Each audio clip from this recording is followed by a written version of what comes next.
Is everybody okay? We're going to record the meeting and start the July meeting of the Howard Astronomical League. If you're not okay with that, now's the time to leave. So thank you all for joining. I'm Victor Sanchez, standing in for Phil, who is on vacation. He just sent me this picture. Yeah, and I'm glad he has a bottle of water. Although I'm not sure I think he's stepping on the grass. He's not supposed to be standing on the grass. He might be getting in trouble. But anyways, that's where he is, and that's why I'm here. Can everybody hear me okay? Mm-hmm. Fine. Okay. Yep. So I have a really big shoe for you here tonight. We have pretty much the same format that we always have. Start off with some astro humor. Fortunately, the images that we're getting do not look like what you see on the right there. And if anybody doesn't get it, that's a alien reference on the left. Does anybody not get that? I don't understand, but can't find the milk for the coffee business. Yeah. Wasn't there a cow to jump over the moon? Right. No, I think it's from the movie Alien, where the tagline was, "In space, no one can hear you scream." Ah, I see. Okay, yeah. All right. Anyways, that's our astro humor, and there's Phil. And I would like to welcome new members and guests. If there's anybody who would like to, if there's any new members or guests and they'd like to announce and say hello and introduce themselves, now would be a good time. It looks like maybe we have a full house of members and people who've been around. So if anybody else would like to say something like hello, and now is a good time too. All right, well, I'll move on. This welcome new stars to HAL. I think it's appropriate with the web image of Stefan's quintet to say welcome new galaxies to HAL, because that picture is chock full of galaxies in the background. I think Bob Prokop pointed out. Well, I think we'll hear more about that later. So I'll just go ahead and move on. Here's a reminder of our public and members only star parties. The next one's coming up very soon. Members only party in a couple of days, and then we'll have a public party in August 6th. And all these will be at Alpha Ridge.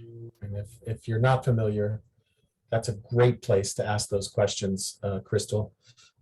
Members only, especially when there's just people doing their own thing. That's a great place to learn stuff. Yeah, I did ask a couple questions last ones. It was a great experience. A lot of people talked to me, so it's good.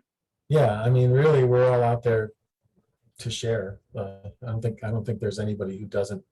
There might be a minute or two when people are caught up in their own imaging or their own gear, but for the most part, everybody loves to share. So here's a reminder of our officers for this year. The officers we will come up for elections for next year's positions this is early to announce it. We still got a half a year left, but if anybody's interested, this is your club. So feel free to run. I think Jim Johnson will be sending out some messages when we get near the end of the year if anybody's interested in participating. Anybody on the list want to say anything? Who's here on the list? Well, nope. Nope. All right. Well, everybody's doing a great job. As Phil always says, it's a team effort, and it really is. Everybody comes together and does little bits and pieces. It's not that much work when you're so don't be scared off, but everybody does a little bit. So for tonight's agenda, we have 3 speakers. Jared, who I don't see online, so maybe we'll switch the order. I don't know what happened. So Jared was going to talk about Discord and including the new feature on Discord, the object of the month, which I am not entirely sure. I don't know if anybody else wants to talk about that. And then Wayne was going to give us some inside information about JWST, and then Jim Johnson was going to talk about the Eclipse lessons from 2017, and just to give you plenty of time to get primed for the upcoming event in 2024. Then we'll go through members' astro photos and wrap things up. So I think I see that Jared is just coming online now. So perhaps we can stick. Jared, are you there? I just got in. Sorry about that. Oh, it's okay. Are you ready to go, or you want to switch the order? Can you switch maybe me and Wayne, and just give me 2 seconds to get set up on my PC before we jump in? Sure, no problem.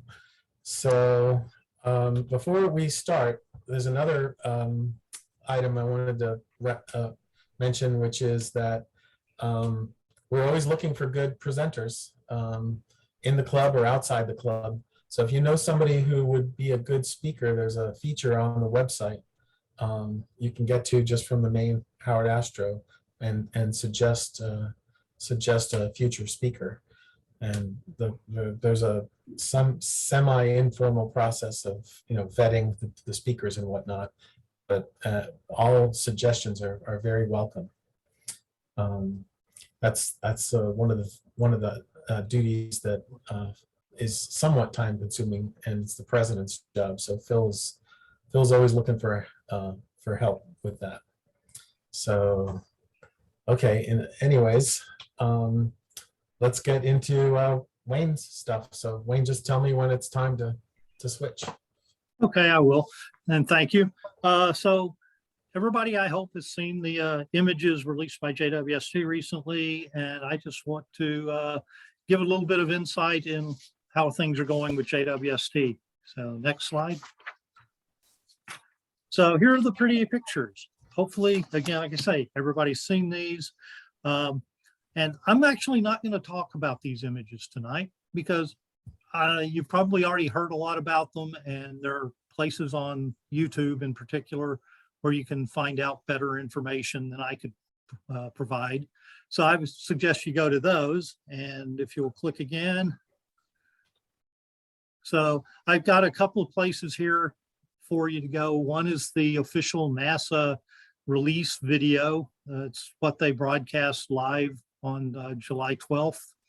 And so it's kind of long and has a lot of stuff in it that's not specifically about the images. Rebecca Smethurst's YouTube channel also has a video, and it's a lot shorter, more to the point, talking about the images. So those are 2 I recommend. There are others out there. There's others I would not recommend personally, but I'll let you find those and make your own decisions. So what I want to do tonight, however, is talk a little bit about how JWST is performing and give you a little bit of a peek behind the curtain so that you can understand a little better when you hear people talk about stuff. So next slide. And just to let everybody know, the slides as well as the YouTube, the recording of tonight's talk will go on to YouTube, and the presentation slides with these links listed will go on to the HAL website in a few days or so. So next slide. Okay, so JWST performance. You've heard people talk and people write. These were actually 2 written statements. Dr. John Mather, the JWST senior project scientist, wrote, "All the tools are working better than we hoped and promised." And in a report published by the project on the science performance from commissioning, they state that almost across the board, the science performance of JWST is better than expected. And so both scientists and engineers are are making pronouncements that JWST is working better than expected. And what I really want to do tonight is give you a sampling of why they're saying that. Okay, it's not just people getting up and talking. There's actually a lot of stuff behind it. Most of my information is coming from that report reference there in the second of those two quotes, and also supplemented by some online documents that the project has published. So it's behind the curtain, but it's public. So next slide. So telescope performance. So we're talking about the actual telescope itself. And to talk about that, we have to talk about what the project expected out of the telescope. And the formal requirement for JWST is that the telescope would be diffraction limited at a wavelength of 2 microns. Now, by diffraction limited, they went on to define that to mean that the RMS wavefront error would be the wavelength divided by 14. So 2 microns divided by 14, which comes out to about 150 nanometers of wavefront error at 2 microns. Okay, what they're actually seeing is that the JWST is diffraction limited by that same wavelength divided by 14 criterion at 1.1 microns. So the wavefront error is almost half as big as the requirement. So it's actually doing a lot better. Now, the image that you're seeing here, the images you're seeing here, this is an array of images of point spread functions. On the left-hand side, you can see 2 panels, and we have several wavelengths, 0.7 microns, 2 microns, 2.77 microns, and 4.44 microns from top to bottom. And these are, on the left-hand side, you see point spread functions from single stars. So these are close-up images of single stars taken by the NIRCam at those wavelengths. The left-hand side is actually 2 images, as you can see. There's one it's the same image on each of the 2 panels there, but the left-hand one is showing you the bright core, and the right hand of the pair is showing you the more extended light in the diffraction pattern. So you can see that the core in all of these wavelengths is very small and is better and as good as physics will allow, with the exception of the 0.7 microns where it's not quite diffraction limited. It's approximately lambda over 10 instead of lambda over 15. So it's still very, very good. A visual observer on the ground would say it's diffraction limited because you're always seeing limited. Okay, so these are single star PSFs on the left. On the right-hand side, you have what they call effective PSFs, which is they are the combination of dithered measurements of many stars. So you're seeing something more like an average PSF across the NIRCam field of view. And one thing I want to point out is that the scale on the right-hand pair of images is twice the scale on the left-hand pair. Each of the images has a 1 arcsecond length bar on it there in the lower left. And you can see in the right-hand pair of images, that bar is twice as long as it is on the left. Okay, so again, and on the right-hand side, the left hand of the 2 images shows the core, and the right hand shows the extended wavefront of the diffraction pattern. Okay, so again, this is showing you very clearly that the images are quite good. In addition to having good images, the stability of the telescope is also excellent. When talking about the stability, we talk about how much does the wavefront error change with time, and their tests have shown that the wavefront error is stable to better than wavelength divided by 100 at 2 microns. So it's not changing by more than, what somebody do the math for me. What is 2 microns divided by 100? It's pretty small. Okay, that'd be what, 20 nanometers, I think. Somebody correct me if I'm wrong. So I think it's 20 nanometers over 2 days. So it's stable. It's an extremely stable image. And the 2-day period is important because they do wavefront sensing observations approximately every 2 days to actually check what the wavefront is doing. And they've been doing approximately every 2 weeks, they've had to do a wavefront control where they actually go and adjust the mirrors to bring the wavefront back into best performance. So the biggest contributor to this stability, this lambda over 100, which is about 18 nanometers of that 20 nanometers, is actually backplane thermal distortion as temperatures change with the pointing. So as they move the telescope around to look at different targets, the thermal input to the mirror support structure changes, and those temperature changes then cause warping, small motions, but it still only amounts to about 18 nanometers of wavefront error. So all less than lambda over 100. So it's very, very small.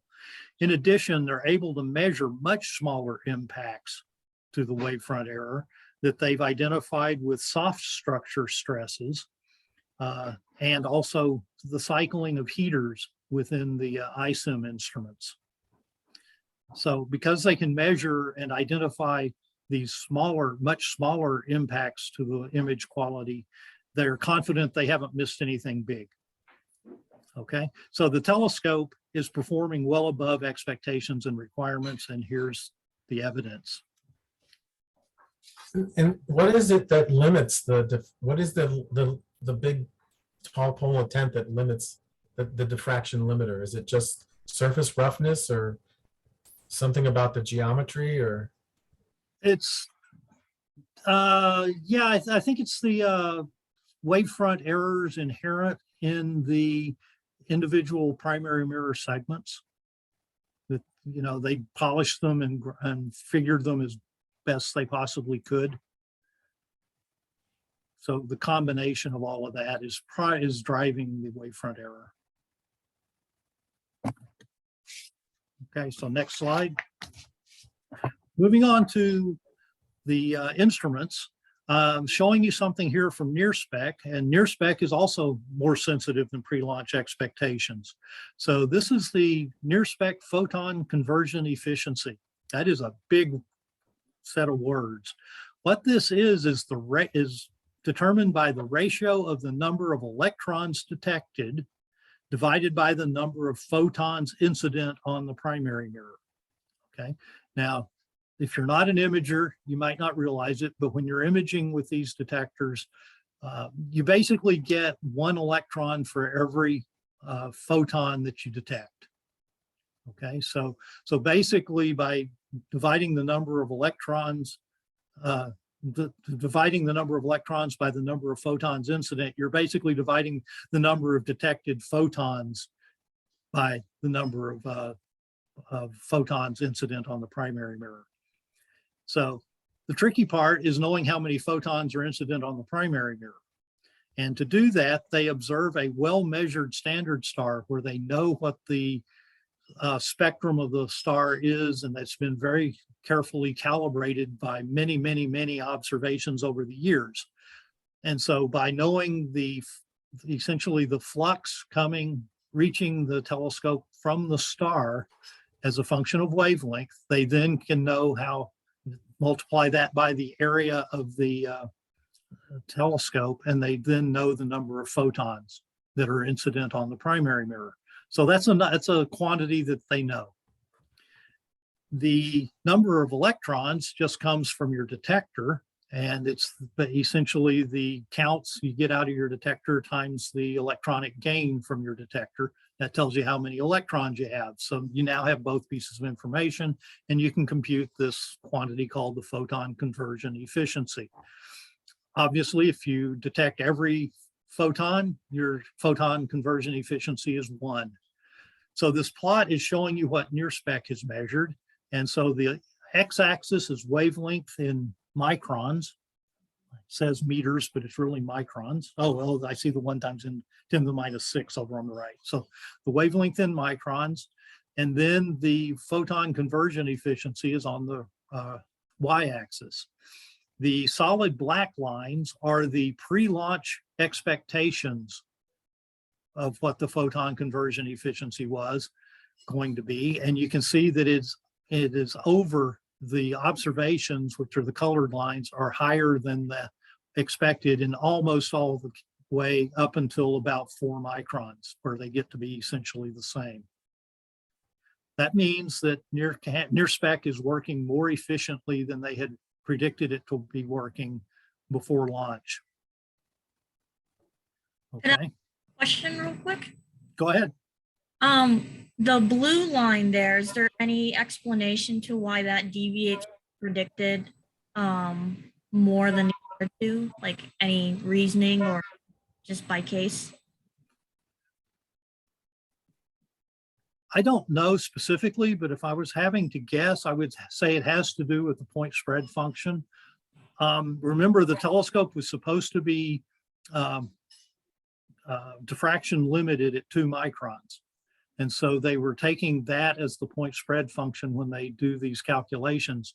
And since this is the near spec multi-object spectrograph, the starlight is going through those little slits in the micro shutter array.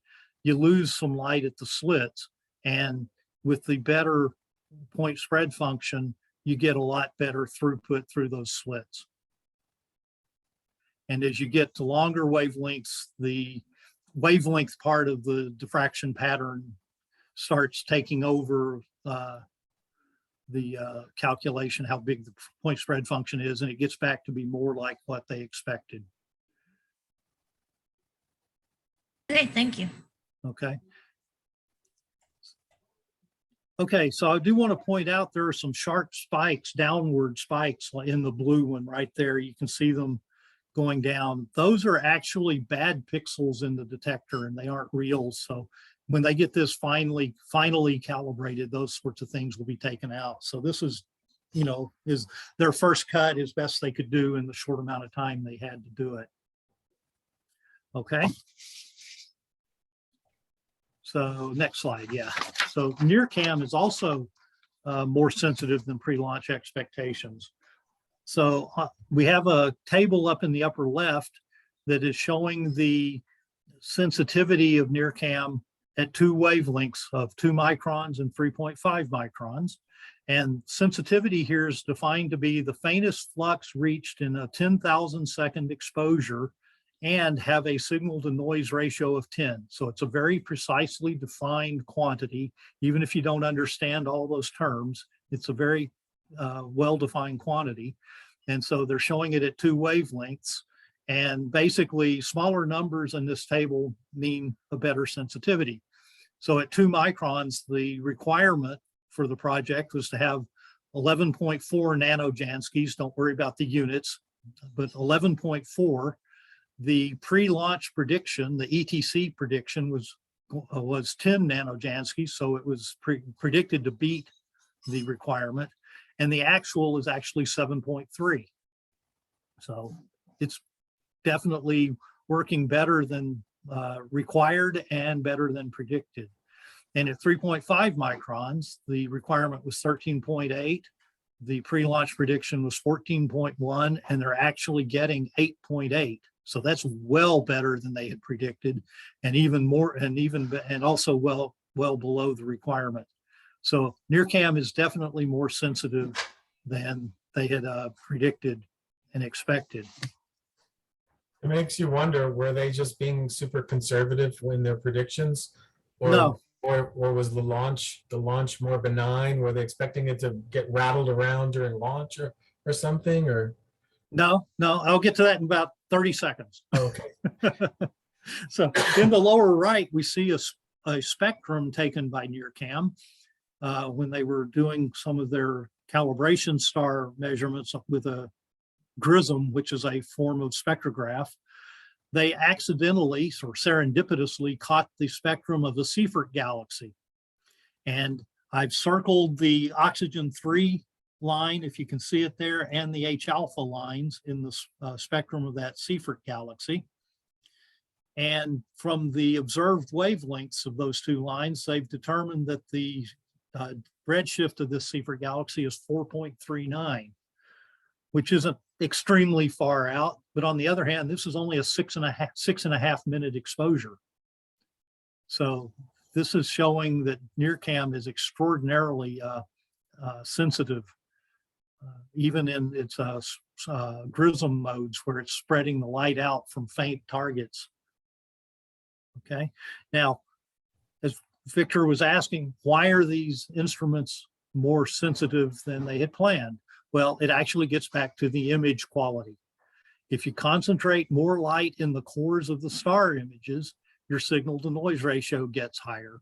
And so you'll see a fainter star will get to a signal to ratio of 10 before it would have if the image quality wasn't so good. So it really gets back to the image quality. Any questions before we go on? Actually, Arjun, yeah. Yeah, sorry. Okay. So is NearCam a CCD or a CMOS camera? They're all CMOS. Okay. And I was just wondering because CMOS technology has evolved more than anybody could imagine. So I say they're all CMOS. I actually, when I think about it, I'm not sure about MIRI. They're different kind of detectors. I don't know if they're technically CMOS or not. oh, but Hubble is a CCD. Hubble has both and some other kinds of detectors. Oh, okay. So the wide field camera 3 infrared is essentially a CMOS. Okay. Thank you.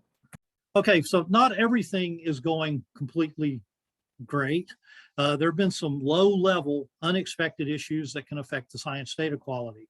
And I want to stress that these are small effects and many have already been mitigated by operational changes. And one of them are segment tilt events.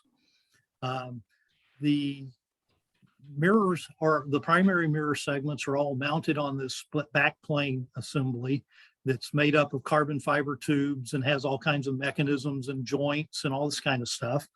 And due to what's called a phenomenon called stiction, which is basically static friction, and that as stresses are placed on a structure and that eventually the stress gets high enough to overcome the friction and it'll just kind of do a pop and change its shape almost instantaneously. And this is the kind of thing they're seeing with JWST. As the temperature changes and as the carbon fiber structure outgasses and gets rid of the water that it collected when it's sitting in the jungle down in South America for however long it sat there, months, it's shrinking, and that causes stresses at the joints and places that eventually build up stress and give way eventually. These are tiny, tiny motions. You wouldn't notice them except we have a very, very, very sensitive optical means of detecting them. Okay. They actually had seen these on the ground during testing at the Johnson Space Center, so they weren't a real big surprise. And what these mirror tilt, segment tilt events do is they change the point spread function almost from 1 second to the next. And so that will change the encircled energy because the point spread function changes, it'll change the encircled energy, but it's happening at a very small fraction of a percent level. So it's a tiny effect, but it is visible and potentially could be troublesome for some high precision observations. So what we have here, you might have guessed, since you've been staring at it, is a NearCam GRISM observation of an exoplanet transit. So this is with a GRISM, so they're actually looking at a spectrum, and they're looking at one particular wavelength in that spectrum. And I'm sorry, I didn't find out what wavelength this was. So what you have in the diagram along the x-axis is time, and on the y-axis is the normalized flux. That is, if you look at the blue line to the left of the dip, that basically all averages out to 1, and that's the normalization. Okay, so it's basically how bright is it compared to that section of the data set. And Hey, so Wayne, you can. we've got a question. Oh, I'm sorry. Go ahead, Chuck. It's mainly more just a comment than a question. You know, it's kind of interesting to see, you know, that little shift there. And I only pointed out because, you know, I see a similar kind of thing in my telescope when I do a meridian flip, that sometimes when I go to the opposite side, you know, doing like an exoplanet, I see a shift. Now, obviously, they're not having that issue. They're not doing any kind of meridian flip, but it does seem interesting that if there's something structurally that's going on, you know, I'm wondering if, you know, maybe there's something when my telescope also flips over, that it, you know, it's causing a similar kind of shift like that.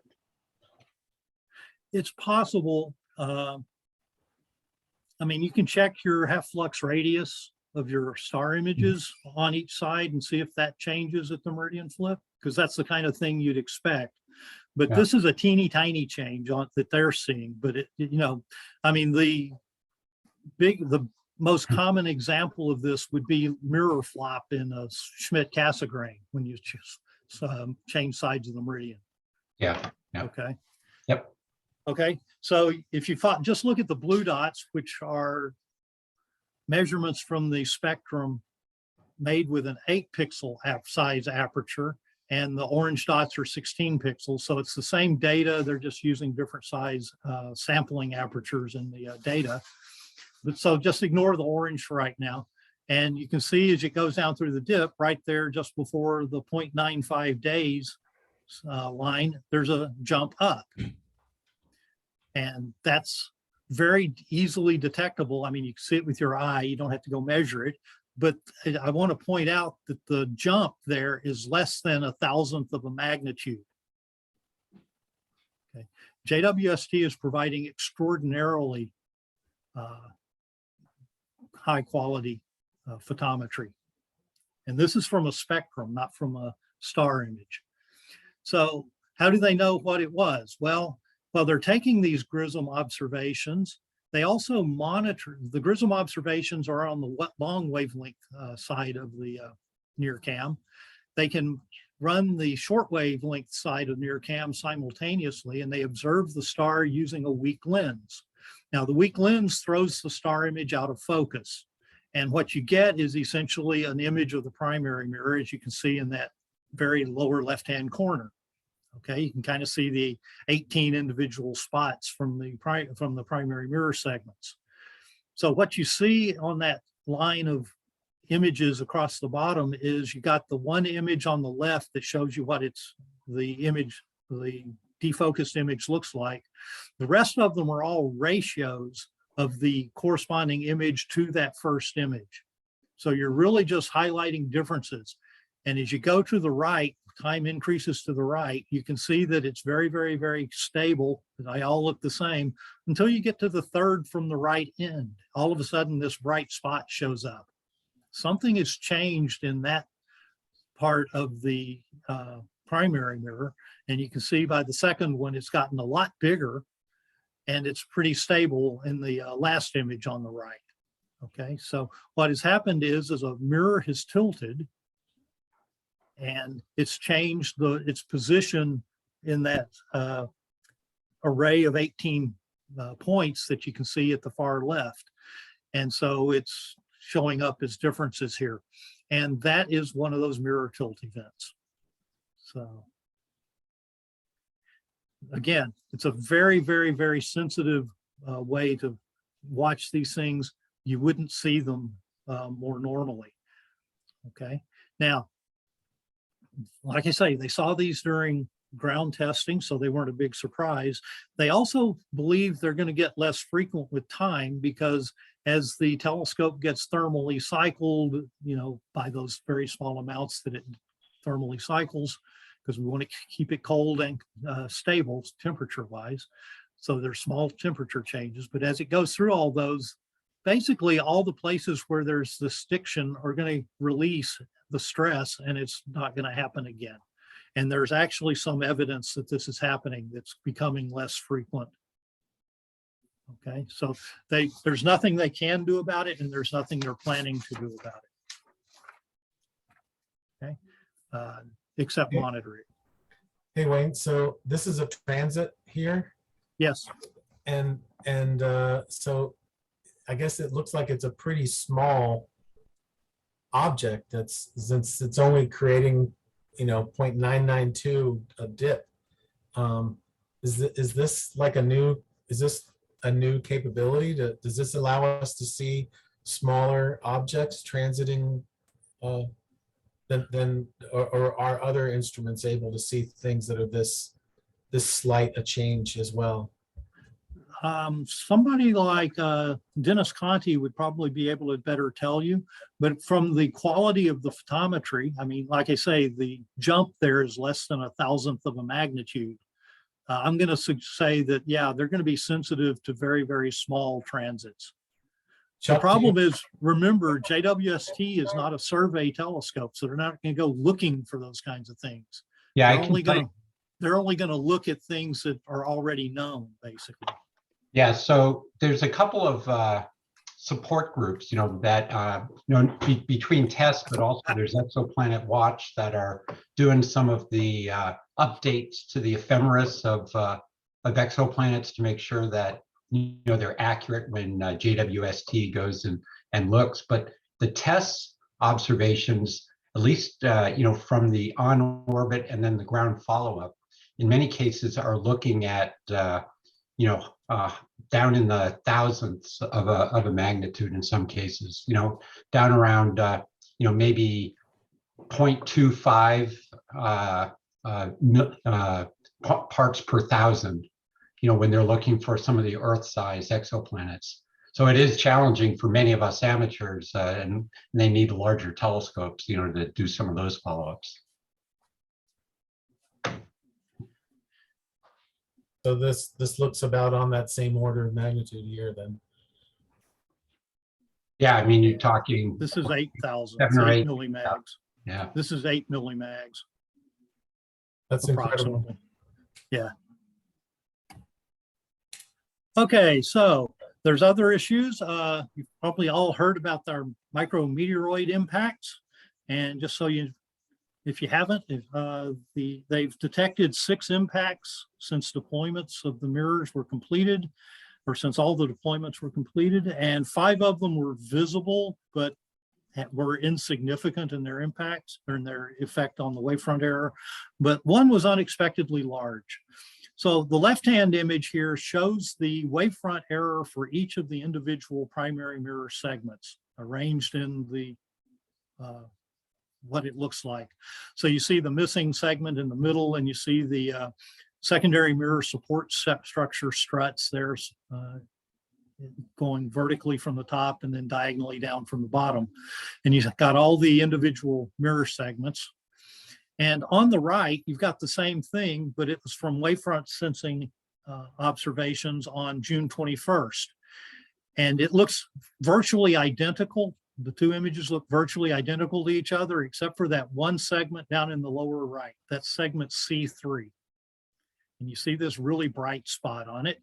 And if you pay attention to the scale on the right, you can see that the bright white indicates about 1,000 nanometers worth of wavefront error, which is 1 micron. Okay, so that bright white spot is suddenly there with a 1 micron wavefront error. And that part of it is not correctable because it's actually deformed the surface of the beryllium mirror.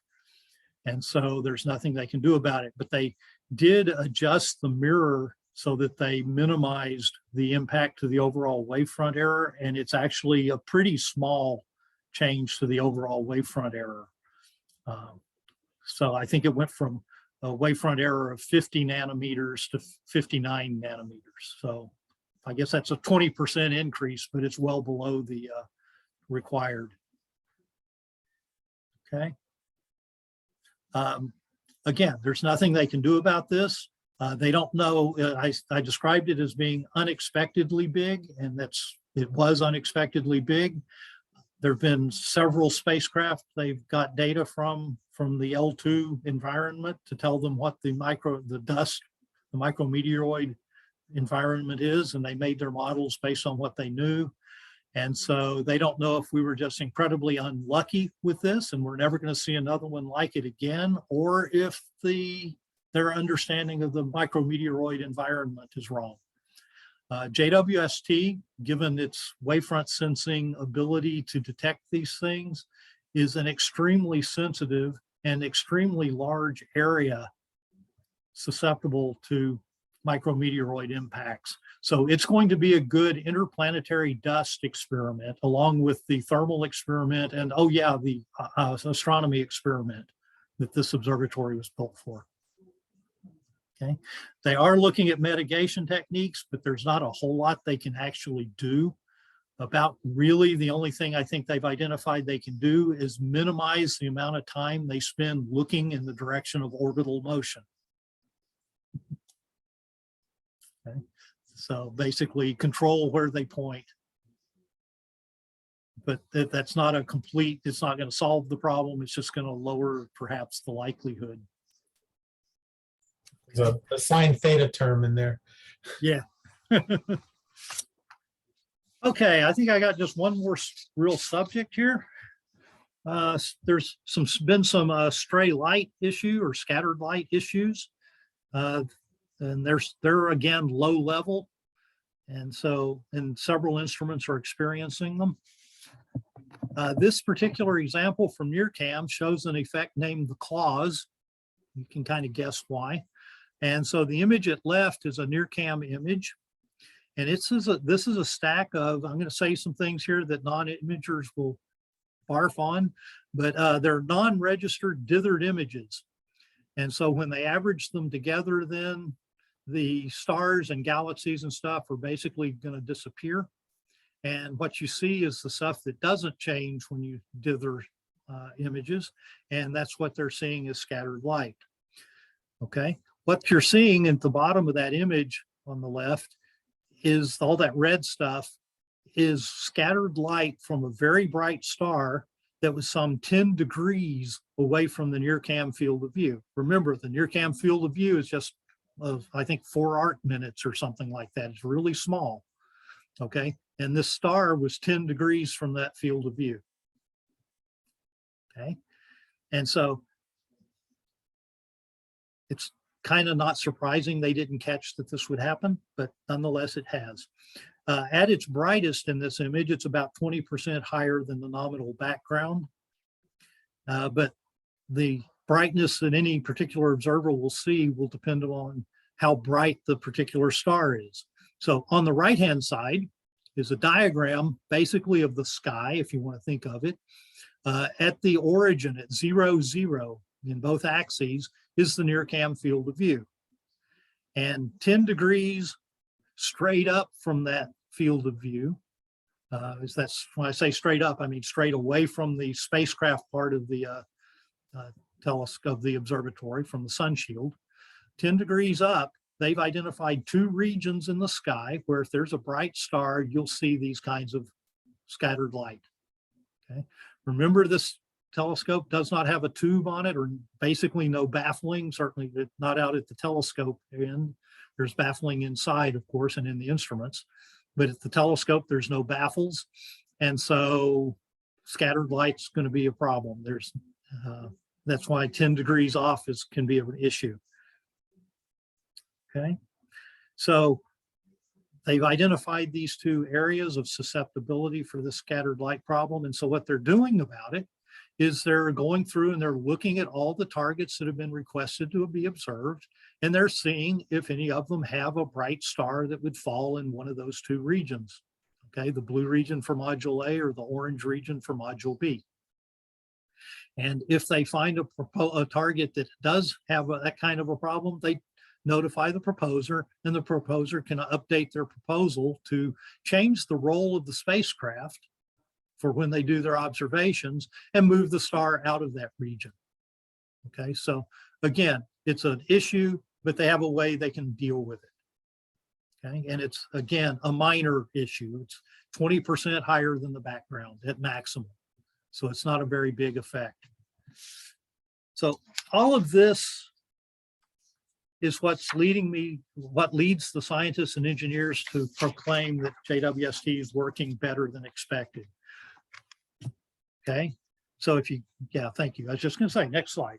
So these beautiful images we have are a result of that better performance. And what it means is that JWST will be able to go deeper and faster than expected. Okay, it won't take the observatory as long to collect these incredibly deep images. I mean, the upper left image here, the cluster of galaxies, that's only 12.5 hours of exposure time, which is an blink of an eye in the, even the JWST mission lifetime.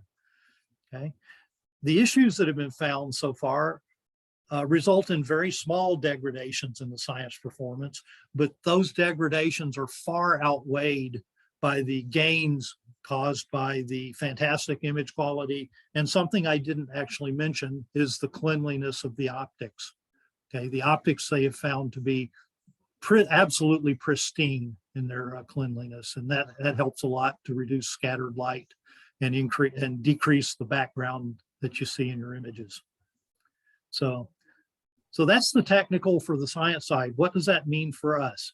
And what that means for us is, aren't these images amazing?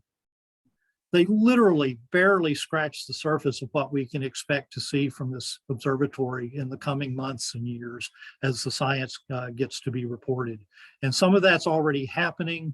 The program has something called early release science observations. And so you're seeing and hearing about stuff, I'm sure, unless you're living under a rock, you're seeing and hearing about new images being made available, and you go look at them. They're incredible. Okay, next. So I just wanted to provide the URLs for the calibration document that I have referenced to do this if you're interested in digging into more details. And I see you, Daniel. Hang on one second. And I also have the URL for the online documentation of the data artifacts, the scattered light and the micrometeoroid impacts and stuff like that. That's where you can find that information. Okay, Daniel, you have a question. Yeah, so the upper left image, it took 12 hours. Maybe just one second. Yeah, thank you. Go ahead. So you're saying this upper left image took 12 whole hours exposure to make this image of the oldest galaxies? Yeah, that's not the oldest galaxies. It's just the deepest they've looked at so far. 12-hour exposure time? 12 and a half hours. Good, because I was just thinking this now. My question is, with the Hubble, when the astronomers did the Hubble deep field, where they looked at the same part of the sky for a week, and it took a whole week. That's right. Time to form the Hubble image of the galaxies, young galaxies, show they were broken into pieces before they came together to form before the Earth. I wonder if there's ever a time where the James Webb's going to stare at the same part for a whole week exposure. Yes. Will that ever happen? Yes. JWST will have some long exposures. It's not, I haven't looked at all the proposals, so I don't know for sure. Some of those proposals will be spectroscopy because they're trying to get spectra of these really, really, really faint things. But there will be images taken at much longer than 12.5 hours. So there will be a time where a week exposure comes to see the deepest part of the universe. That's part of what JWST was built to do, is to go find the first light, the first stars that were formed after the Big Bang. We don't know a data proposal. Thank you for me. Once this happens, I can't wait to get the results and learn about it. Just keep watching. They're going to come out. I mean, what we're seeing here on this slide are early release observations. They were designed and intended to show the capabilities, not do all the science.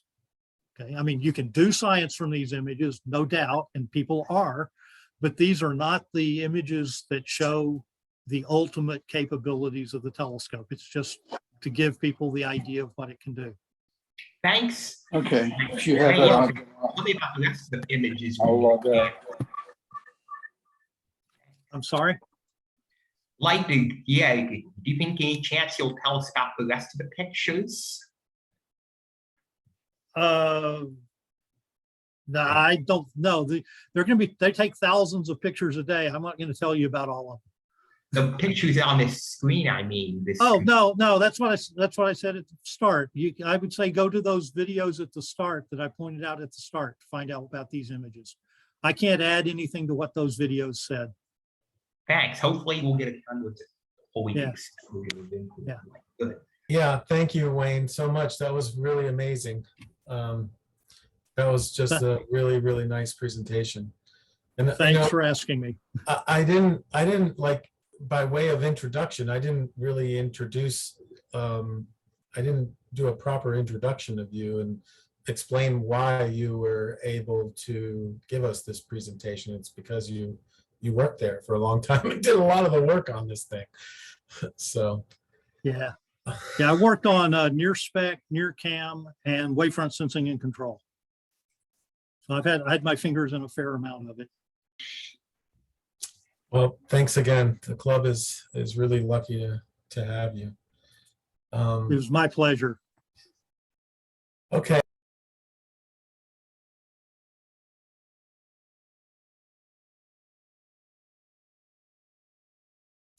Victor, you're Did you muted. just lose his audio?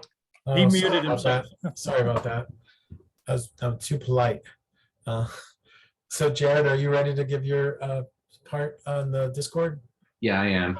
You Thanks, wanna go ahead Victor. and share the screen? Yeah, I will. And I just want to start off by first thanking you for having me on. I'll be relatively brief. I just have a few things and updates that I wanted to go through with everyone regarding Discord and some of the work that Ken has done for us on the website, which I'll demonstrate in just a few minutes. And of course, it's always great, Wayne, to hear Wayne and be educated by him. I get the pleasure of joining him out at impromptus, and it's always enlightening. So thank you, Wayne. And I'll add one other point. I haven't done this personally, and I don't think you mentioned it, but I have seen that you can actually download the raw data off the JWST for those astrophotographers that are interested in seeing what they can get and do with their pictures. So pretty cool stuff. Yeah, that is true. Now, most of the science data you're going to see, it's kind of mixed bag right now, but most of the time the science data is proprietary for the proposers for 1 year. And so it's not public for a year, until a year has passed. So, but right now you have this data for these observations, and you also have the data from the early release science programs that they're also collecting right now. They're collecting that in order to give people the opportunity to get the data and work with it and figure out how to use it and do neat things with it, so that the scientists are ready to do the best science they can possibly do with the observatory. I just wanted to put this out. I don't know if any of you guys have seen Nico Carver's video on processing JWST data, but it seemed really interesting. So I'll try to post the link if I can. Thanks, Arjun. I'm going to go ahead and share my desktop. Someone has to stop sharing for me to share. Go ahead. Thank you.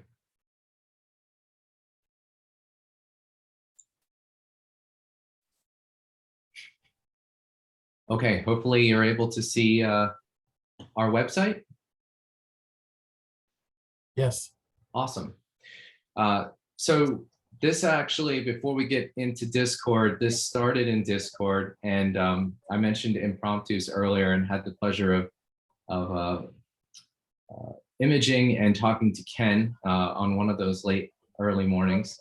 And we brought up the fact that within the Discord, what we've been doing, we started only recently, but every month we pick a target. We designate a target that we all want to focus on and take a picture of during that month. And we post the pictures into a channel, and I'll be happy to show you in just a few minutes of the work that we do during that month. And there are no hard and fast rules, except that the data should just be collected, or the pictures should be taken within the month of that target. So if there's data that you've collected previously on a target and want to add to it, you're welcome to do that.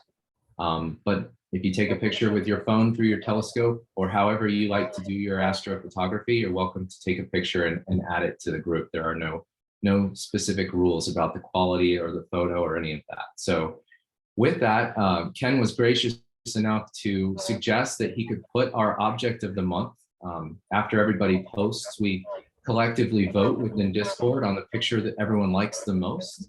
And that picture makes it to the website. And if you go to the HAL website, one of the top things, what's new with the Howard Astronomical League's website, and click on Object of the Month, there'll be a short description. For June, our object of the month was M63, which is the Sunflower Galaxy. This particular post was done by Lee. Amazing image captured, and we provide some of those details. And I believe the plan going forward is we'll have an archive of all of the objects of the month on the website from the members within the Discord. So just a great opportunity to showcase the many talented folks that we have within HAL that are taking pictures and share it with the community at large, and do a little bit of outreach. So as you can see on the site, for July, we are currently imaging M16. You still have some time if we get some clear skies and want to run out and grab a picture of the Eagle Nebula, as it's more commonly referred. You're welcome to do that, and I'll show you how to post the Discord in this quick demonstration so that you can participate with everyone else that's involved. Ken was nice enough, if you're not inside Discord, if you click on the link that's provided here, HAL's Discord members, and you have to log in. So it is required that you're a member of HAL in order to get into the Discord. That's the only requirement. And then if you scroll down to the bottom, you can click on the link, Discord invite, to join the HAL community. You only need to do this one time. Once you join, it's like following someone on Instagram or something along those lines. You're connected to the community, and every time you log in, you'll see the HAL community. You don't need to come back to this link really ever again. So let me open up Discord really quick, and I'll show you what we're doing inside the channel so you understand where you can post and how to get in. Give me 1 second, and I'll share my Discord with you. And maybe before I open up Discord, any questions? I'll just provide a brief pause if anyone wants to ask anything on what I've presented so far. I have a question. Is Discord is an app, or can you just access it via the web, or both, or either? Both, yes. The answer is both. It is a web app as well as a thick app that you can download to your computer. I'm using a Mac, and this is the thick app. It's also available on your phones, and both Android and iPhone can be downloaded as an using the downloadable app. If you can, it just provides a better experience from what I've seen. Thank you. So hopefully everyone's able to see Discord and I'm sharing appropriately.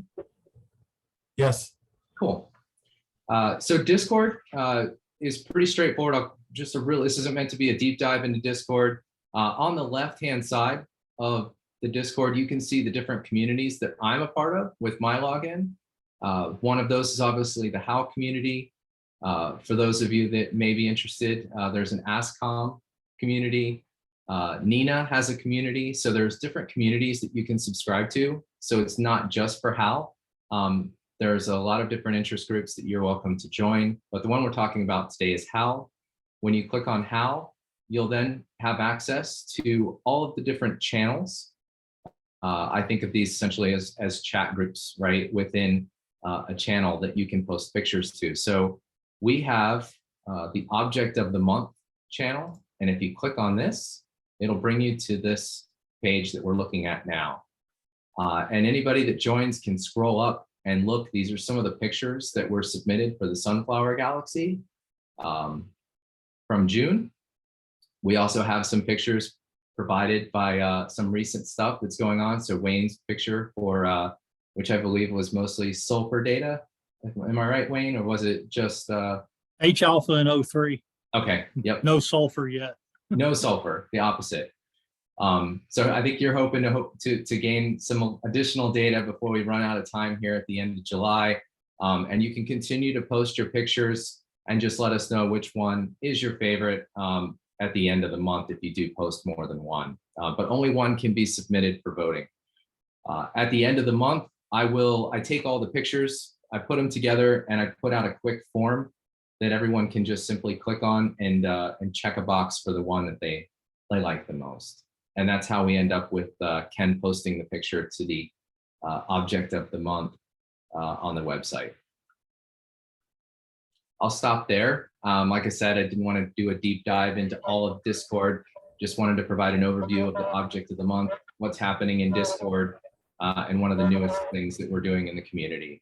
So with that, I'll hand it back to you, Victor, or open it up for any questions, anybody that wants more information. Thanks. That looks easier. I was kind of intimidated. I don't know why. Don't be intimidated. It's a friendly community. It's all the same people. And we do have rooms and areas that we can help. Lots of folks to jump in. So. And I will tell you, you can edit your messages after you post.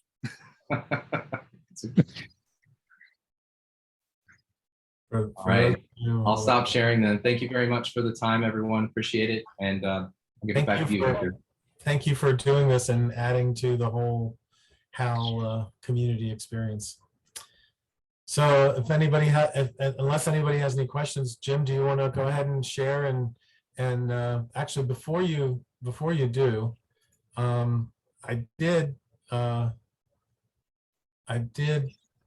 think I did have a little blurb on your presentation. But I mean, a little bio on you that I'd like to read if everybody can hear me. So Jim has been a HAL member since 2012. He's a retired Marine and a retired federal civil servant. He has served HAL in many capacities over the 10 years of his membership. Within 2 years of joining, he was a park key holder, hosting public members only and impromptu star parties. Also at around that time, he served on the observatory committee as the plans to build HALO and install the Watson telescope were being finalized. He participated in that and in placing the observatory in service after the building was complete. Jim first served on the HAL board as secretary during 2015 to 2016 terms, and then as president during 2017 and 2018 terms. And under Jim's leadership, the board resolved to replace the Watson with the ILIG. And so he was part of that. After moving off the board, he has continued, as you all probably know, he's continued to support HAL by serving as the election committee chair in each one since 2019, each election. Jim also enjoys leading an occasional astro school or being a guest speaker like this month.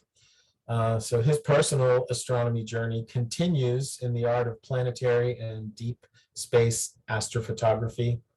And he's a frequent contributor to the astrophotos presented at the monthly meetings like today. So without further ado, I would say, why don't can you share your screen? I can. And go ahead and give us, I'm looking forward to hearing your presentation on the eclipse, past and present, and future, I should say.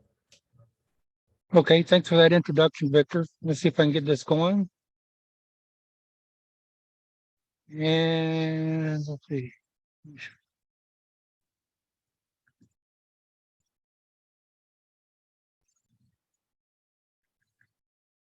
Okay, yeah, thanks for that introduction, Victor. I've been looking forward to doing this for a long time. I had it in my mind to do it right after the 2017 eclipse presentation that I did on September 21st. And basically what I've done here is I've taken that exact same presentation without any edits except to drop these blue banners on top of it, emphasize the things that I wanted to talk about tonight. And the title of this talk is The Great North American Solar Eclipse of 2024, Part 2, and that's lessons learned from the Great American Solar Eclipse of 2017. And the difference between the two titles is, besides the year, is the 2017 eclipse was just across the United States only. This one is going to come up out of Mexico, and for that reason, it's called actually, I believe it's going to exit through Canada, so it's the Great North American Eclipse. And then I dropped a banner in there to update the date. I'd like to put a shout out to Ken Everhart. I don't think I saw him on, but his image in the background there, and Ken has the distinction. He drives a Fiat 500, I believe it is, and has a 14-inch Meade. So he has the highest telescope to car ratio probably in all of Maryland. He apologized. He actually submitted a nice image, and at the last minute got called away, so he couldn't make it tonight. Okay. But just to see that huge telescope in the back of his little car, it's just amazing that he's taking it out to the Texas Star Party. Okay, so to continue on, my purpose tonight is to explore how HAL members and guests prepared for the 2017 eclipse and traveled to the eclipse sites, dealt with difficulties that were encountered 5 years ago, and how these lessons learned might be applied to getting ready for the next telescope, our next eclipse. Just to put it in context, back in June 21st of last year, I did part 1 of this series, and it was more about the general, the basics of eclipses, solar eclipses, and it was about the 2024 eclipse in particular, and that's probably worth going back to look at to get some things fixed in your mind as you plan for your eclipse experience. The last time I had dozens of stories to choose from and hundreds of photos. I hope that lots of HAL members will go out and see the eclipse, travel to see the eclipse in 2024, and that we can do this again with, dozens of stories and hundreds of photos. I hope to do this at part 3 on what our experience was after the 2024 eclipse is over. So this is basically what the 2017 presentation was about. And you can see that I was already thinking ahead to April 2024.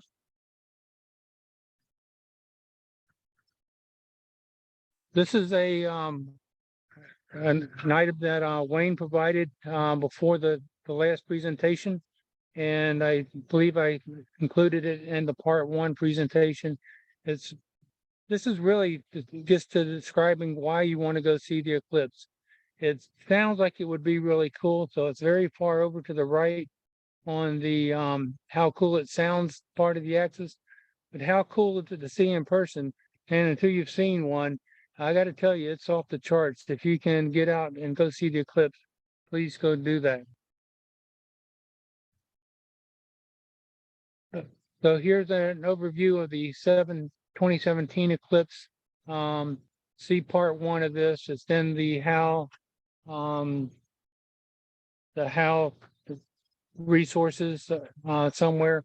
I'll send a link out so anybody can get to it easily.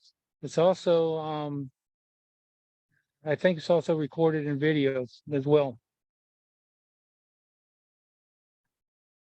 So here's some typical headlines that we saw leading up to the 2017 eclipse. I'll just touch on a couple of them. The second one there, who in the heck is Eli Manning anyway, and what's he doing here? And the Procrastinator's Guide to Viewing Solar Eclipse. The solar eclipse, I never really got around to reading that one. But this is the kind of stuff that we were seeing in the news leading up to it. If Chuck Cinnamon is still on, if he wants to talk to the Citizen Kate slides, and then there's a dynamic broadcast something experiment that they're looking at doing for 2024. Chuck, are you on? Yeah, I'm here. So, yeah, back in 2017, there was a nationwide experiment that was coordinated by NOAO investigator named Matt Penn. Matt put together, with NASA funding, a nationwide experiment where they were trying to get as many STEM students involved as possible at 69 sites across the United States in the path of totality, with identical setups, which were partially funded, with the NASA money, private grants, and so forth. Like I said, all along the path of totality. So going through all those states, and the intent was to capture the entire 90 minutes of continuous totality and create a movie of that 90 minutes that would allow scientists for a first time to have much more data, continuous data, about what's going on in the corona of the sun. So it was a success. I believe about 63 of the 69 sites were actually able to collect. I believe Matt has published. Chuck, I have more of the slides if you want me to flip through them. Oh, I'm sorry. Okay, I wasn't sure if it was just okay, yeah, why don't you move on? Okay, so here's the setup in the picture, and that's actually my son, who is an engineering student at the time at North Carolina State. As mentioned, Matt Penn was the principal investigator. I'm sorry, 68 sites, Daystar 80 millimeter refractor on a Celestron mount, used a little grasshopper camera. And then there was some self-help building that we had to do with Arduino electronics for the trigger, because actually there were 8 different exposures that were taken continuously through the time of totality, so they could get a dynamic image of the solar eclipse. Like I said, multi-site. This was practiced for multiple years, 2015, 2016, and in other eclipses that were going on, where they sent students out to make sure that this was feasible. And again, the goal was a 90-minute continuous intercorona movie. They never did produce the movie, so bottom line up front here. And the reason for it is there was a lot of dynamics in the various sites that, trying to match it all up, they had a tough time doing it. I don't know to this day that they were able to produce the movie, but they did produce a number of papers out of the experiment itself. So if you want, is there another next slide? And Chuck, did you get a credit on any of those papers? Yes, everybody that participated was cited in the paper. So again, I'm pointing here to where we were. This so it was myself, my wife, and my son. We were out in Agate Fossil Beds National Monument in Nebraska. Great place to see it. We were planning to go see the eclipse anyways, even before we became part of this site or this experiment. Our plan was to go west of the Mississippi, just realizing that the weather likely was going to be better the further west you got, but staying somewhat east of the mountains, for that time of year. Again, same kind of considerations, Jim, I'm sure you're going to talk about, where might the best place to be based upon probabilities of weather as well. But, there's where we were at. There's a picture of what it looked like during totality. It was just an amazing, amazing time. I don't know what other slides you might have. Okay, so these are some of the images that we took. There was a practice that we did ahead of time where we got some great shots of, there was a lot of sunspot activity going on, if you guys remember, leading up to the eclipse itself. And the image all the way to the right there, it's hard to see in this one, but I can post some of the images where we got a great view of a prominence that was occurring. It actually appeared, I guess, just before the eclipse, the totality came into Oregon.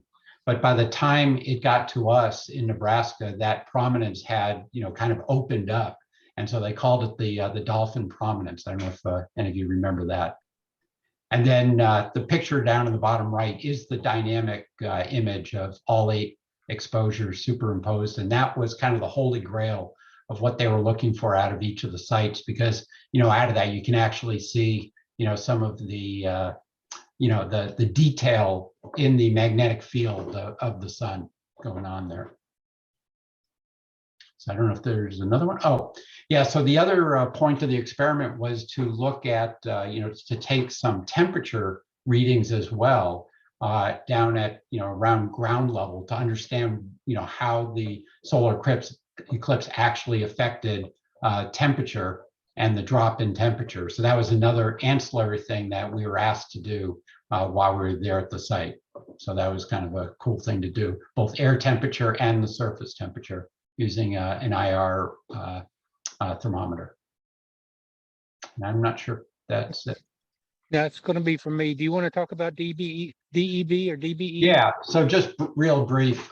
So Matt Penn, no longer works for NOAO.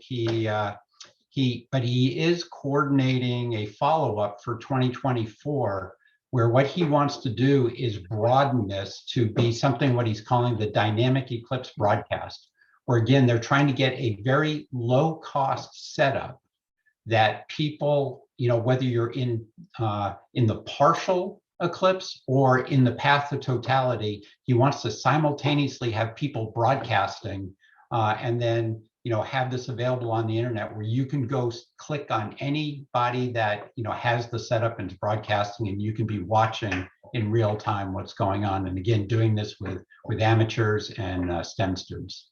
So as I get more information on it, if there's people that are interested, I'd be happy to pass that along, because I'm sure Matt will be looking for volunteers that want to be part of it. Thanks, Chuck. Might look like Chuck and I did a lot of coordination on this to get ready for it, but absolutely none. We just winged it here, and it came out just fine. Thanks again. Just a slide from last time. The one that I like, the bullet I like most on here is that the HAL Legends, the co-founders, some of who have moved away, we saw a lot of reconnection among them and us by email. So that was pretty cool. And that's likely to happen on the next eclipse. Meet people from all over the place. So this slide shows where we were when it happened. You can see the eclipse path.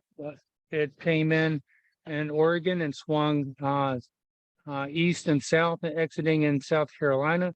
And the numbers show how many HAL members and guests were at various places along the path. If you recall from part 1, the path is as wide as the 2 blue lines. But you'll barely see any eclipse at all there. The duration will be very short. The place that you want to be is on that orange center line when you go to see an eclipse. Side ingress, getting to these places, very few problems, except maybe the final hours when people were who had waited to the last minute tried to get in, but side ingress was not much of a problem for anybody. Egress was a whole different thing. Ingress happened over a period of days and even hours on the day of the eclipse. This whole thing unwound all at once within about an hour after the eclipse was over, and you can see where the traffic backups were for people trying to get out of there. So that's something to think about and plan for is your trip home. You won't be the only person on the freeway when you leave the eclipse site. Here's some of the things that we invested time in on getting ready for the eclipse, picking viewing sites based upon travel and weather contingencies. Chuck mentioned the weather. I've looked at the whole path. I kind of expected that Texas would be better from a climate perspective, and it's not really that time of the year. At least that's not what I saw. Appears to be about the same through the whole path. But as it gets down to the final days and hour, climate's less of a concern, and weather becomes the issue. Locations of friends and family influence site selections, and some travel was done concurrent with other travel. Some people anticipated the loss of connectivity. I think I had some issues to deal with that. Google Maps data was downloaded by some. so that when connectivity was gone, at least you could still get a map to get around, to get where you needed to be. I carried an atlas. I think some other people did that as well. Photography equipment, you need to have all that worked out well ahead of time, what you're going to take, techniques you're going to use and your objectives, and we'll talk more about that. And then packing checklists, camping gear, meals, snacks, whatever on the road. Lots of things to think about for a trip like this, where you don't know what you're going to be up against as far as other people trying to get in and out of the place that you're going to. Lodging reservations, Chris Hey, Todd. Jim. Hey, Jim. Yeah, Real quick, the connectivity loss, was that because you were in a remote place or because there was just so many people where you were? so many people. Yeah, especially when we got on the road and everybody was trying to tell everybody else that I'm going to be later than I thought. You just couldn't get I can't remember what the connectivity problem looked like, but I couldn't get a line out on my cell phone. Hmm. So Chris Todd, who was president of HAL 2 years before this, gave a presentation similar to the part one that I did. What's an eclipse all about? Where's it going to be? How do you see it? He talked about getting reservations as soon as possible. Some venues were booked up by September of 2016. But I didn't hear of anybody not being able to get a reservation. Chris recommended, and what I did was I booked as soon. Generally, the reservations will come open. The reservation book will come open a year in advance, and probably better to go ahead and book in if you're ready to take a roll of the dice and count on the weather to being good where you want to go. There were some reports in the news about longstanding eclipse reservations that were made at lower rates a year out being canceled and replaced with higher rates. I didn't hear of any HAL people having trouble with this. So lesson learned, book your reservations early. Some factors to think about.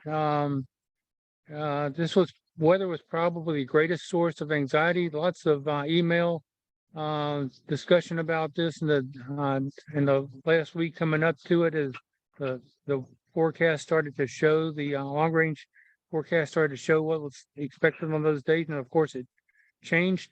Climatology, like Chuck said, influenced where he wanted to go. That would kind of influenced my plans as well. But my plans and many others included last minute weather considerations. I went to a site where I could wake up early the morning of the eclipse and decide whether I wanted to go east or south, or go west or southeast to get the clear weather. And I'll show you what that looked like in a moment. Where's my cursor? I don't see my cursor. So I was somewhere close to We Jefferson can City. see it. We can see your Jefferson cursor. City. You can? You see it? Yeah, you're right over Chicago right now. Now you're to the left of Nashville. Okay. Okay, so I can see it when I hit control. So I was about right there in Louisville, Kentucky, and maybe a little further south of that. And my plan was to run west if the weather was good there. You can see in this chart that the green dots in Salem, Oregon, Idaho Falls, Casper, Wyoming, was green. Around where Chuck was yellow. And Missouri was yellow. I ran south and east to Nashville to get the good weather.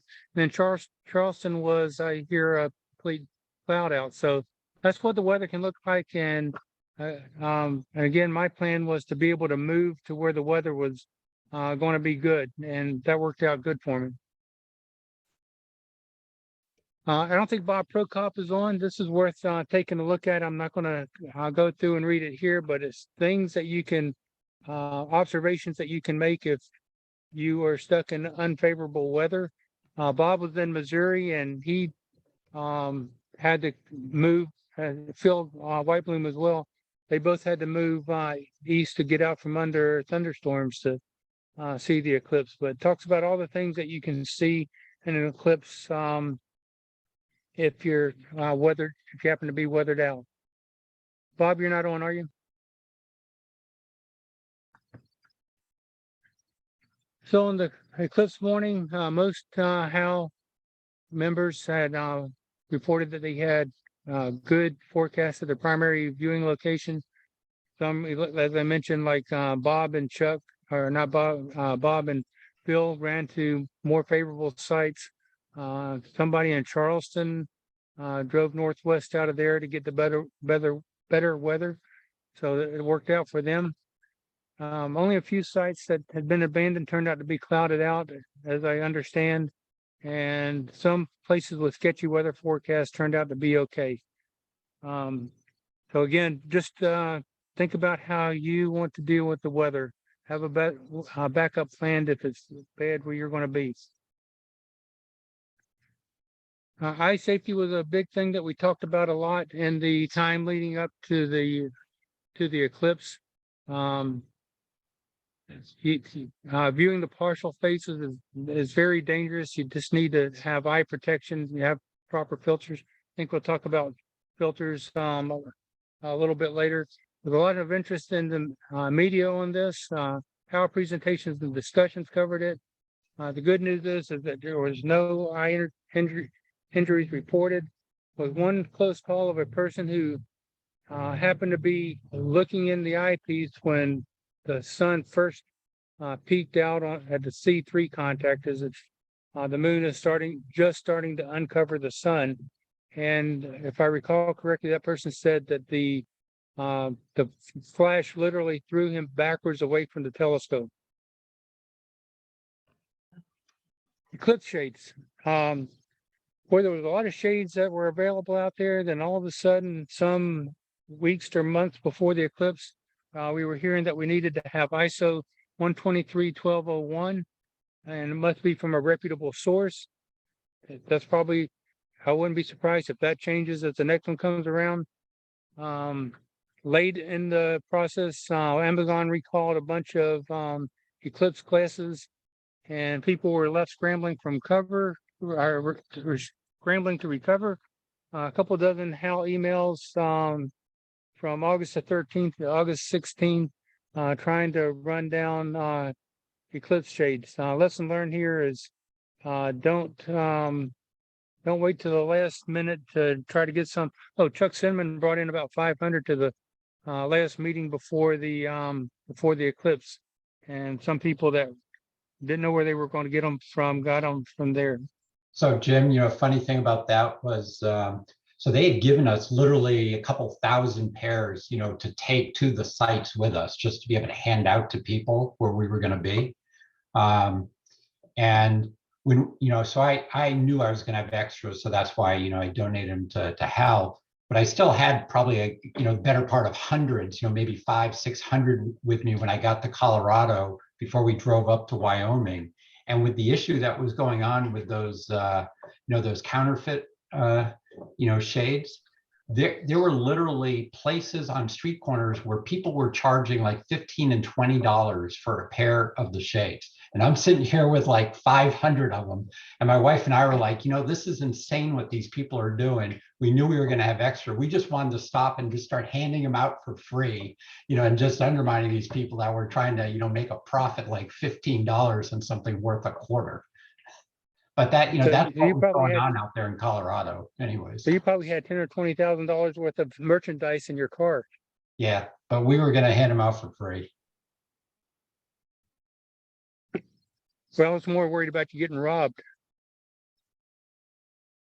Okay, traffic, already talked about that a little bit. Ingress was easy if you left early enough. The place where I went, I got there like 6:30 in the morning. The eclipse was, I think, like 8:30.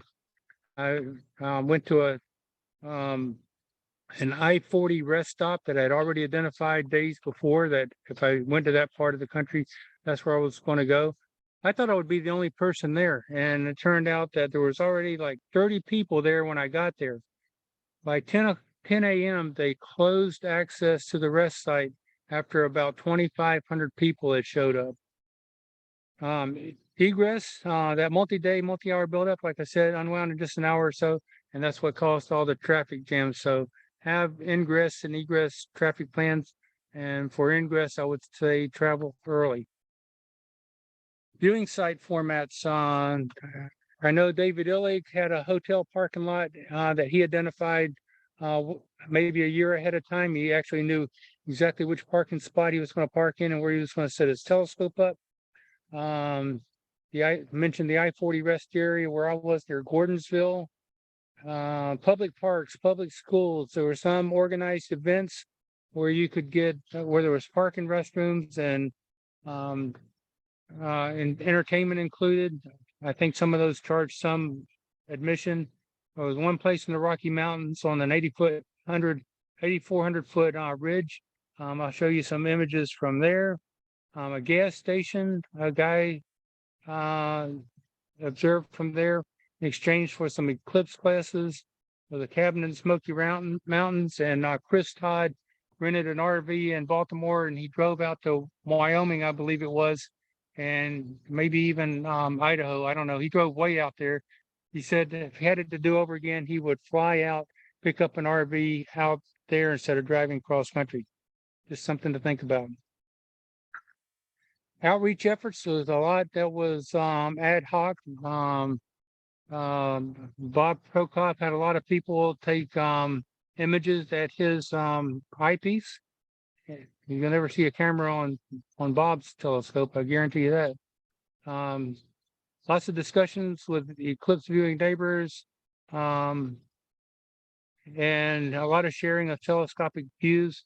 Some outreach efforts were more formal. You could make arrangements with some of the people having organized events, and in exchange for sharing telescope views and whatever, get prime setup spaces and parking arrangements. But what we saw and what you can expect to see, collectively, we observed everything that was expected to be seen. Not all of us saw everything, but among the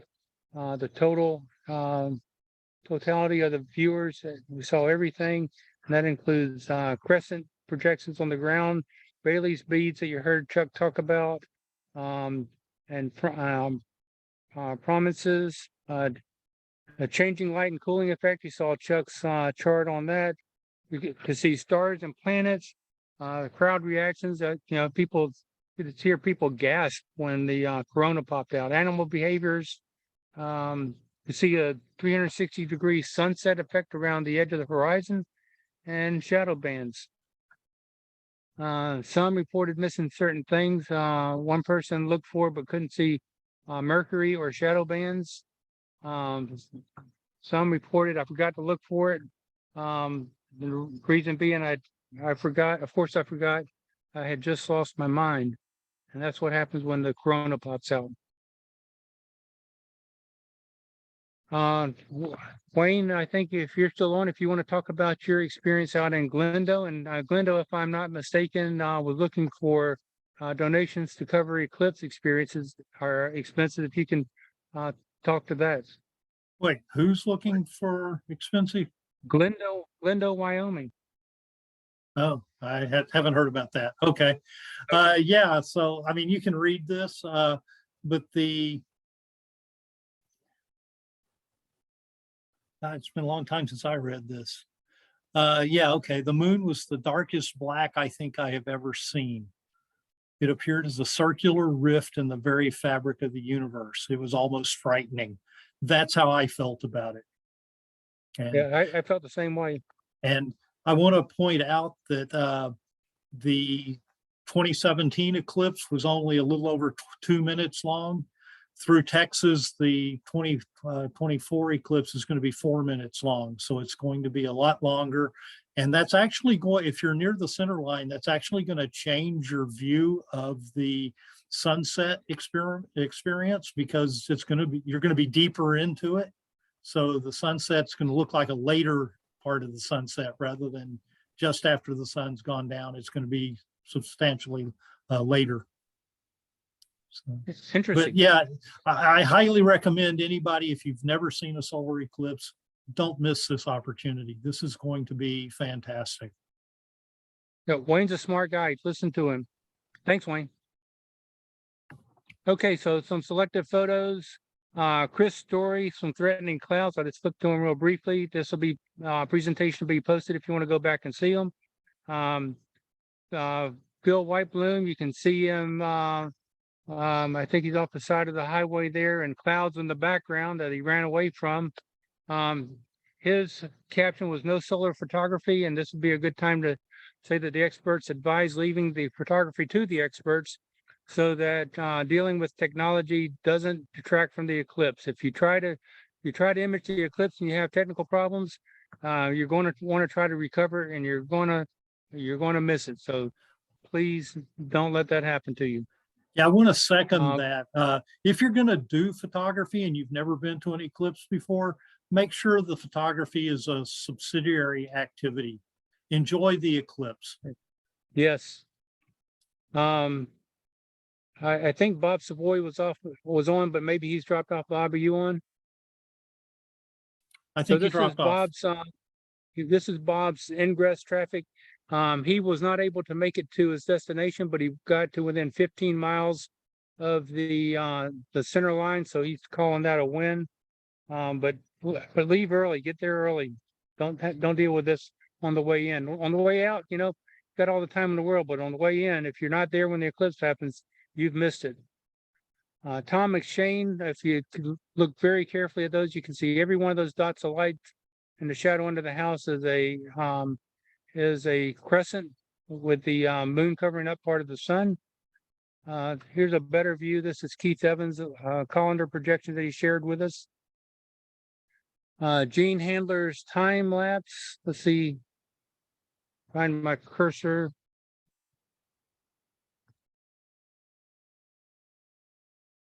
See how long this runs.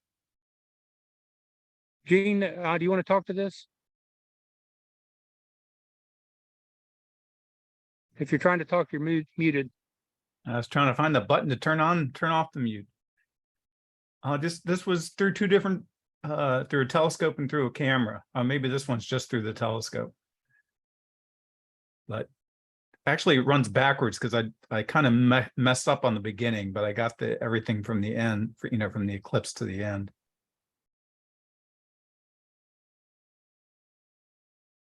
Yeah, I took hundreds and hundreds of frames to make this. Really? I think it was even like 200 just for during the eclipse. And I will add that Gene's an expert, so it was okay for him to try that. But he knows what he's doing. Okay. Yeah, I'll just mention Thanks, I used a program that took the pictures. So I actually, during the totality, I just left it all run by itself. Yeah, I did something similar. I wasn't happy with my images. Okay, moving on. Jim Tomney, I think he's on. No, I don't think he's on. Jim, are you on? There's his first bite image. Richard Orr's sequence that he took. Bob Prokop, this is other images that other folks took at his eyepiece and shared with him. Jackie Telford, her diamond ring after third contact. So this would have been the part that blinded or knocked the other person off their stool. There's the eclipsed dolphin. Real close up of that. Here it is again, James Willingham, our world famous planetary photographer. Keith Evans shared. This is the photosphere, the white part around the edges, the chromosphere, the red part around the edges, and I'm sorry, I got that mixed up. Photosphere is the white part, chromosphere is the red part, and the corona is the big extended white part. The bright lines are right around the edge of the moon. That's the photosphere.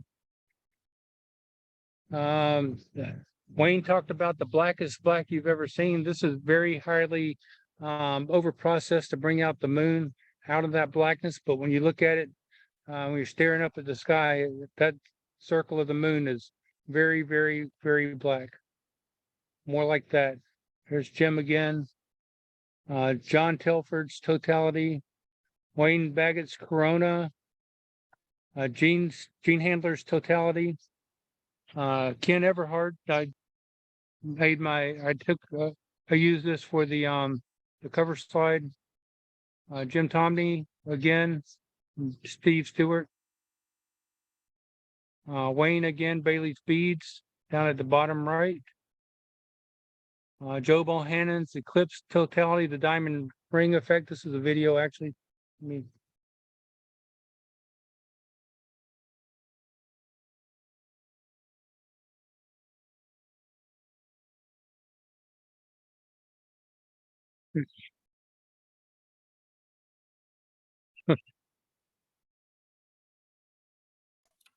I think it's running.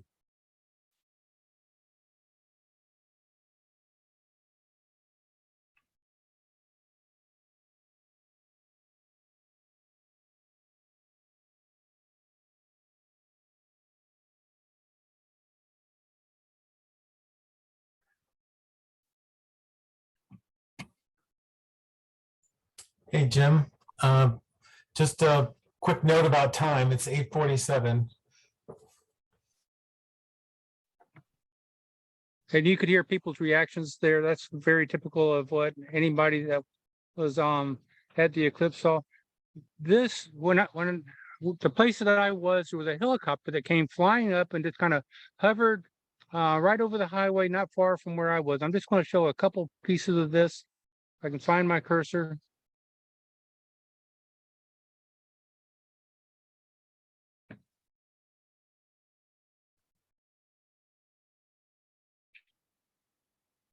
Oops, sorry.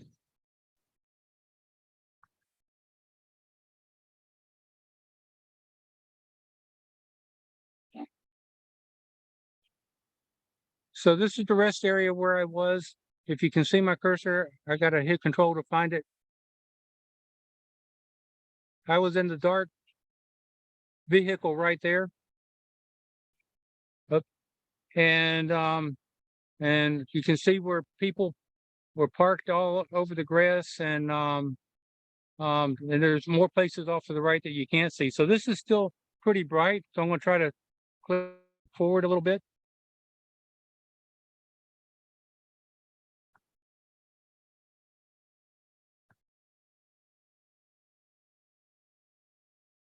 You can see it getting darker.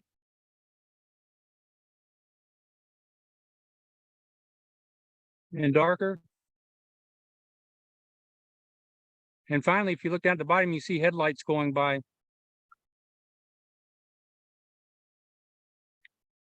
So that's how dark it gets.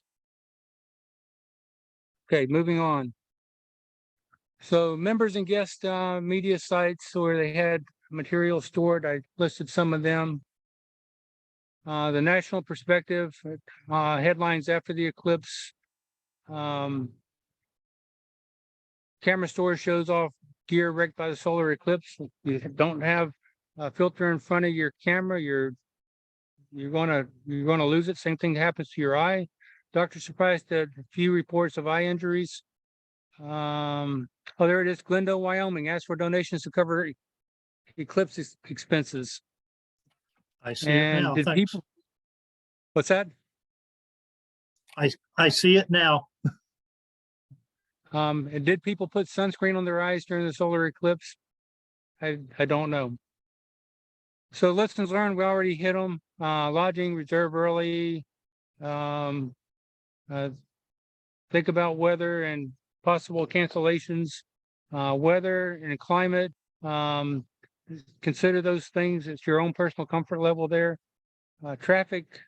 Consider staying in place an extra day if lodging at your viewing site or camp if you can. But to try to get from an eclipse site back to Maryland after the eclipse might be a little bit of a stretch. Be an advocate for eye safety. Talk to others about it. See what they're doing. If you understand that they're about to do something that's wrong, like maybe put binoculars, put on sunshade or eclipse shades and put binoculars up to it. You know, the protection has to go in front of the optics, not behind them. More lessons learned. Look for outreach opportunities if you're inclined to do that. Photography. Don't put your viewing experience at risk, as Wayne emphasized. But if you must, study, plan, practice, rinse, repeat. Optics, view unfiltered at totality only. Otherwise, you need to have filtration, proper filtration between yourself and the sun. And don't be at the eyepiece at third contact approaches. So again, I was thinking ahead 5 years ago. There's the eclipse path. There's back in the part 1, there's more details on where the path is and how to look at timings and things like that. So go see the eclipse and be a part 3 contributor when I do this again, the part 3, and hopefully in May of 2024. So this was my closing slide, getting ready for the next eclipse. At that time, it was 82 synodic months from the April eclipse. Now it's just 21.7 synodic months away. The moon will be 1 day past perigee, but so it will be very large. It enters Texas at 1830 UTC and exits Maine at 1931.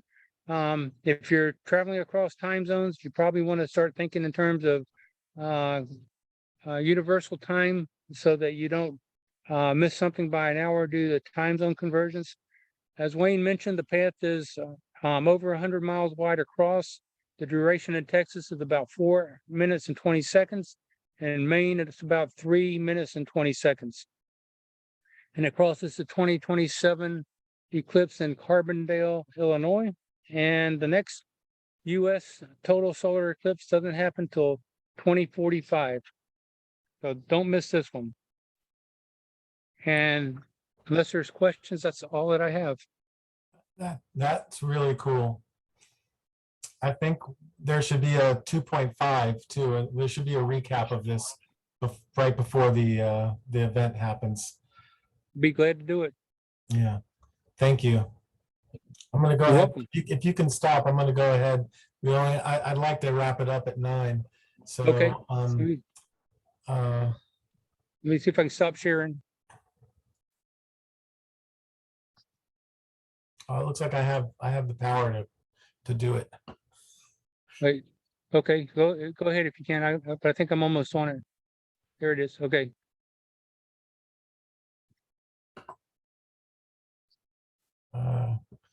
Can you guys see my my slides again? Can you guys see that? Yeah. Yes. All right, Yes. so we only have 7 minutes left. We have quite a few astro images, but fortunately or unfortunately, I think a lot of the people that took them are not on for one reason or another. So we can go through them pretty quickly, but we have some pretty amazing images this month. So Jim, do you want to talk about this? Yeah. Wait. I'm not muted.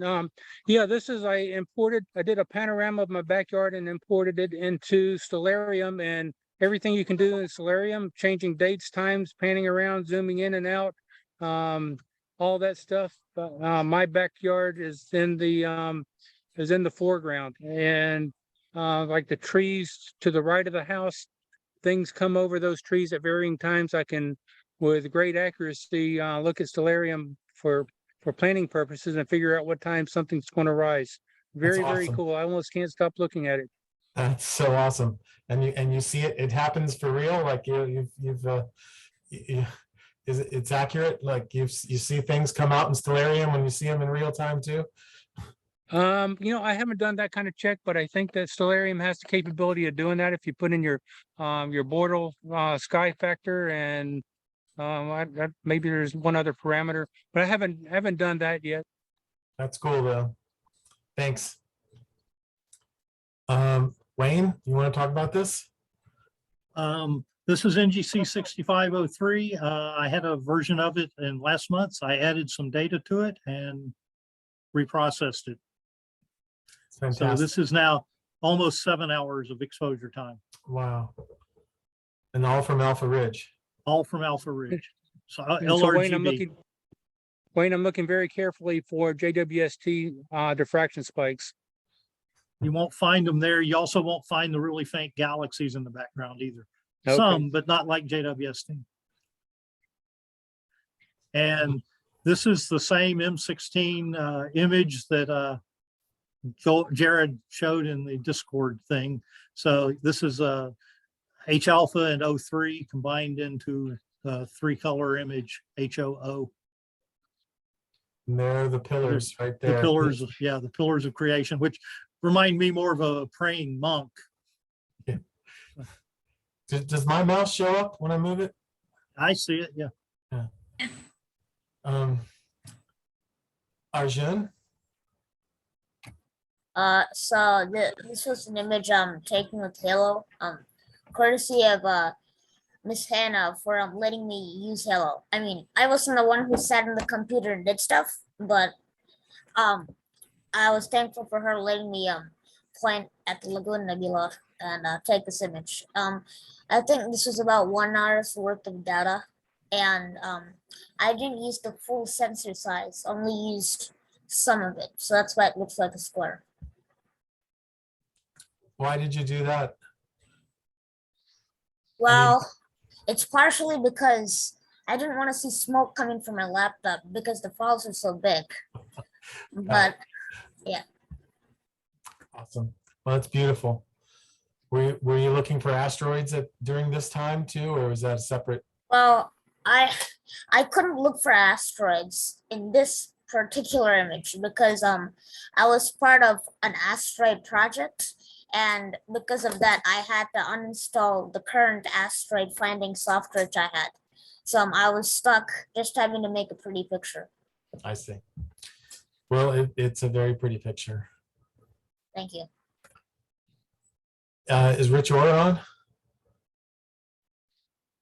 I don't think so, but the amazing thing about this is that this is a drawing, not a picture. It's just amazing how well he does that. And then Jim is not on, but Jim had some really nice Jupiter things, and I don't know enough about Jupiter to speak to these. If anybody wants to speak about these features, I think it's pretty amazing. And some of the latest ones from the last couple of days, the scene was really quite amazing there too. So I think we'll have some even more amazing photos at next month's.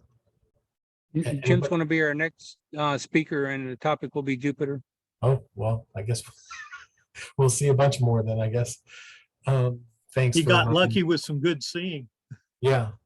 Yeah, just this last couple of days, I saw those messages. They look really amazing.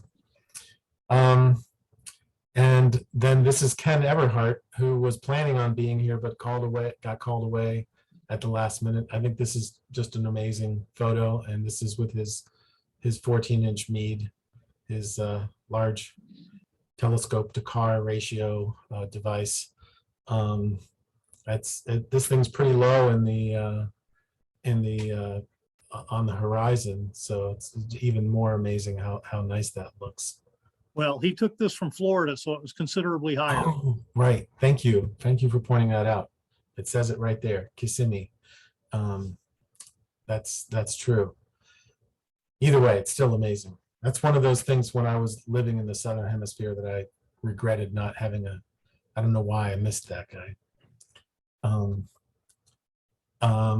This is Chris. Is Chris on? Chris Miskowitz? Chris. So this is part of the Satyr region of the Milky Way near the Cygnus. There's a few different people who took pictures of this.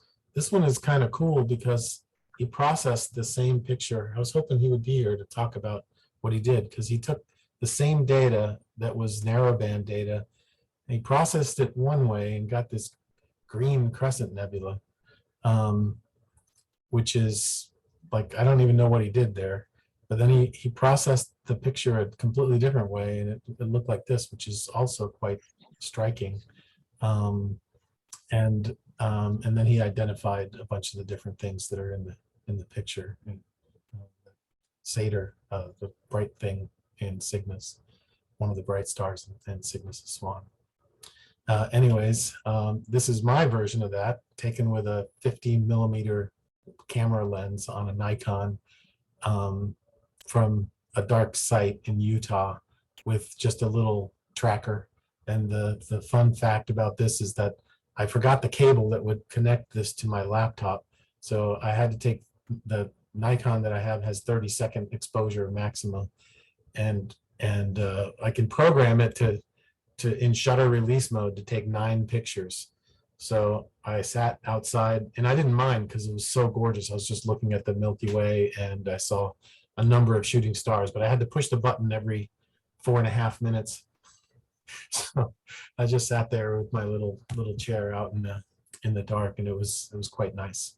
Anyways, this is the Satyr. This is the region of his. The picture we just saw is right here. This star Satyr, and I've got the North American Nebula and the Veil Nebula over here. Kind of came out a little bit too.